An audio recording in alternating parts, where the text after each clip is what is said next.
basically I'm thinking about quitting my full-time job, right? It was I worked for a really good company.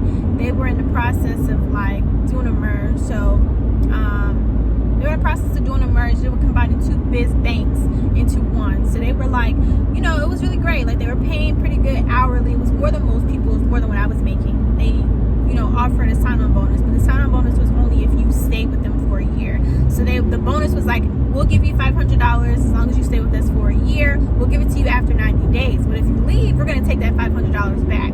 So for me, I was just like, well, I knew what type of job that I was going into, and I was just like, well, maybe it won't be that bad. Mind you, we didn't have a long time for training. So we were brought in on a merge of two banks being merged together. We were trained on one side. So there was two phases that we were supposed to have. We were supposed to have phase one, which I got through. And then we were supposed to have another phase at the beginning of next year in 2022. They were going to give us another bonus. But for me, it was just like, I knew what kind of job I was going to. It was like a call center type. It's a call center type job. So literally you just sit there for 8 hours and you answer calls all day. Besides your breaks, whatever like that. And initially for me, I enjoyed the job because I was like, shoot, they paying me good. We getting a bonus. And the simple fact that like with training, you weren't really on calls. For me, it started to hit the fan when I started getting on calls. Anybody that's know me, I have social anxiety, and that's just not with, you know, that's beyond me just answering calls for a company. I have social anxiety in real life. And then on top of that, it's like you're kind of getting verbally abused by these clients because they're pretty much blaming you, or you're the front face of all the issues that they are having. So when they are talking to you, they kind of either they're very super nice, or they can be very disrespectful. For me, that's not the biggest issue, but it was just like having to deal with people's problems constantly, and then for them to place it on you as if it was your fault. That was the part, and I just got tired of talking to people. I get tired. I won't say I got, because like I said, I haven't left yet, but I get tired of talking to people constantly. If anybody works in a call center environment, then you understand. Call center jobs, I feel like their turnover rates are so high because it gets to a point where you kind of get mentally, you know, you're not meant, like for me, it's just mentally, I just get unhappy and I get uninterested. When I get uninterested and I get pushed to the edge, I'm the type of person I would give up. I need something that's a little more administrative, something that's like data entry. I've been in customer service so long, it's just like, okay, I'm tired of talking to customers. I'm tired of being customer facing. I need like an office type job, something that's gonna keep me busy, but I have the flexibility. Like if I get a call or a text from my kid's school, I have the opportunity to text them back, or I have the opportunity to answer the phone call, or you know, something like that. It's just like I need to be really available. But if I'm sitting on the phone all day and you tell me I can't have my phone out, it's just like it takes away from my ability to still be able to work my job and to be available as a mom.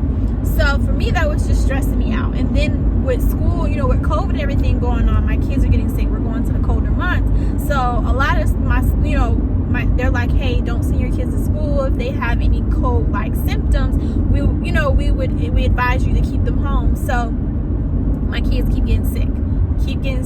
So they're missing a lot of days of school, and so that falls on my mom to watch the kids because she's at home. She works from home. She's my only option, you know. And Zell, me and Zell are still together, but he works in a restaurant in Alabama. He's out there working full time at the restaurant or whatever with his stepfather. So it's like, you know, it just is not, my options are limited, my resources are limited. So if it's not me, then it has to be my mom. But for her, that's also too much, because if she's working full time, she also has tasks and she has things that she has to do according to her job, what's in her job title.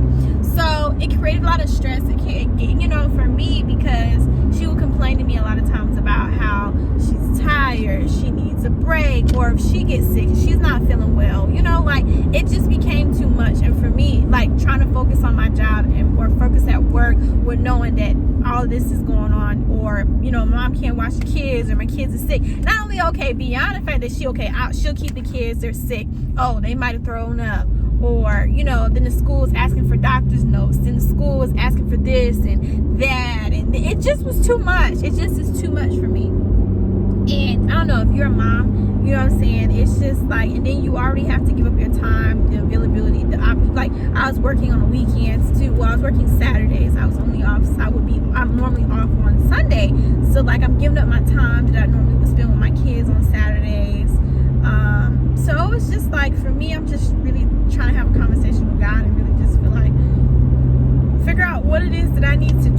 because my mental health is most important to me. I want to be happy. If I'm not happy and if I'm not content and I'm just not in a good place mentally, then everything else doesn't matter. It doesn't matter to me. It doesn't. No money, it doesn't bring happiness. You get what I'm saying? And the amount of money that I was making is better than minimum wage, but it's a lot of opportunities out here right now. It's just, I just have to find my way. I just really have to find my way. So I'm still in the process today. I kind of I basically went into work and was like, today might be my last day. What I really was going to say, I was going to put in my 2 weeks or I was going to put in 30 days. I can't do 30 days. I just can't, because I don't know. I just can't do 30 days. I can't see myself being mentally stable. Like I can't see my mental health being able to actually take on another 30 days. So I said, okay, maybe 2 weeks. And then when I got there, it was just like, do I really want to be here? Do I really want to do this? Like, my money's not going to stop, because there's other options, there's other ways of me making money. I have a business that I need to focus on because I need to get it launched. I don't know if y'all know, but I do a little bit with stocks and investing. Not major. I kind of walked away from it because I started working a full-time job. Before I started working, I was doing investing and currency trading and all that stuff. I was into that whole market, but I walked away because I started working full-time, and I felt like this was going to be more it was going to give me more stability. So I walked away from that. And then I was doing DoorDash and Uber Eats and stuff like that. I liked it because I could put my kids in school, create my own schedule, and still be able to show up for my kids. My income, it's not a whole lot of money, but it's just like, if you really think about it, if I break it down, I can probably make the same amount of money that I'm making now at this company, and just really breaking down my hours. So I don't know. I'm just like, either way, either I continue to work full-time or I create me 3 or 4 sources of income, and they all equate to what I was making. And that's what I'm leaning more towards, because I need the flexibility with being a mom of 2 and then not really having too many resources right now. So I don't know, I just wanted to document this moment because this might be a pivotal moment in my life. I just have to push myself, just kind of put myself out here and just believe in myself that I can do whatever I want. A job does not determine if I'm going to be able to, because I do want to buy a house. I was like, oh, I'm just going to stay on this job and I'm going to save my money and I'm just going to buy me a house and da-da-da-da-da. But me not working a job does not mean that I won't be able to buy a house. You get what I'm saying? Like, that doesn't determine anything. So, and I'm not saying, oh, I'm just going to be lazy. I'm just not going to work anymore. I'm just, I just want to sit at home, just be a stay-at-home mom. No, I want my own money, but I need to have I want to make my own money on my terms when I have the availability. Like, if something happens with my kids, I want to be able to stop and go do what I need to do for my kids. And if I need to come back, I can go continue. You know what I'm saying? Like, I need some sort of flexibility, because my life, like, and that's the thing, my mom, she, I'm gonna say that my mom, she had 5 kids and she took care of us. Like, she did. She worked full-time ever since I've known, like, ever since I was old enough to understand what's going on. My mom's been working, and so for her, she's just kind of like, it's not, she's not understanding why. I don't know, but times have changed. It's just 2021. Like, it's not, people are not getting paid enough. I don't feel like I was getting compensated enough for the amount of time that I had to put in, and the amount of stress and the amount of anxiety that I had to endure. I wasn't getting paid enough. I was making more money than what I'm used to, but it was only like $2 or $3 more than what I'm used to making. Like, literally $2 or $3. So, but you gotta think about the amount of time that you're putting into your job and how much time I'm taking away from, like, my everyday life. And it's just, I've gotten to a point where it's just like, you need to do what you want to do, Rhandi. What makes you happy? Life is too short. I could be gone tomorrow and still not have the opportunity to accomplish the goals and the dreams that I have. You get what I'm saying? So, I don't know, y'all. I'm saying all this to say, I don't know. I haven't fully just sat in and just decided on, made a full, like, decision. Like, okay, I basically drafted the email that I was going to send to my managers. And before I sent it, I emailed it to myself. And I said, I'm going to go home today. I'm going to really sit down and think and have a conversation with God, pray about it, talk about it. And I'm going to give myself this time to really, like, decide, like, what do you want to do? Everybody's going to have an opinion about it. Everybody's going to say, what I should do.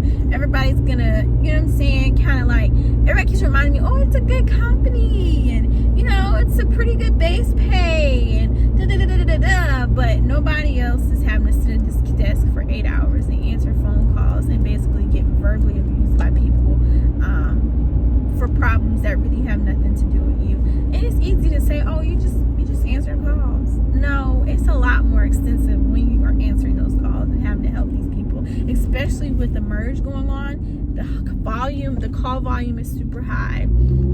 It's a lot of issues that's on the back end that technical support still has to be working on. So you have the frustration of the client on the phone, the frustration of all this information that's still being updated and still being generated, and not actually having all the resources that you need. Like, it's just a little bit distressed. It's just stressful, you know.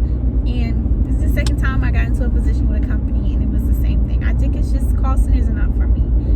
It's just not for me.